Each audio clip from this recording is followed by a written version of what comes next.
Especially during a recession, we almost automatically think that anything that saves jobs is good, and anything that destroys jobs is bad. But what would our world look like if we took this idea seriously? 200 years ago, virtually everyone was a farmer. In those days, virtually everyone had to be a farmer just to feed the population. People often went hungry, nonetheless.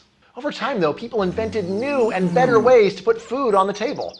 Better seeds, better plows, better fertilizer, better energy sources. A farmer with a tractor was able to produce far more food than a farmer with a horse. A horse has but 1 horsepower. As food production shot up, the fraction of people with farm jobs quickly fell. Would it have been a good idea to ban the tractor to save those jobs? In hindsight, the idea seems silly. If government held back progress, we'd still be hungry and we'd still be farmers. But when people are losing their jobs, we almost always see disaster. Humans suffer from what I call make-work bias, the tendency to judge economic performance not by production, but by employment. Time really is money, a lot of money. If a superfluous worker earns $30,000 a year to sit quietly at his desk, the world is roughly $30,000 poorer.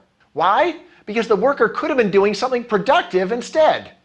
Doing something productive instead sounds awfully vague, especially if you just lost your job. But the last 2 centuries of progress show that this isn't just hand-waving. New ideas have totally changed our economy and our labor market. The result is the unbelievably advanced civilization we see all around us.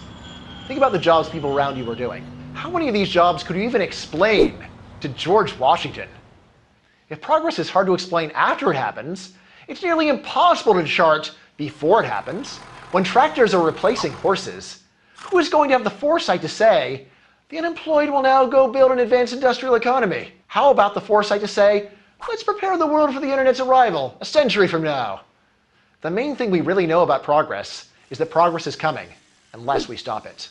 Modern democracies rarely actually ban new technologies to save jobs. But many regulations inspired by make-work bias try to protect workers' jobs, even if the workers aren't producing much. Most European countries have intricate regulations that make it very costly to lay off or fire workers. In the United States, worker lawsuits serve a similar function. One big downside of laws to protect workers' jobs is that they make employers more reluctant to hire in the first place. You're less likely to give a worker a chance if you know you'll be stuck with them, even if he disappoints you. But there's an even deeper problem with laws protecting workers' jobs. Suppose the law had no unintended side effects. Everyone who wants a job for life gets a job for life. What happens when demand for a worker's skills dries up? What happens when new technology makes a job obsolete?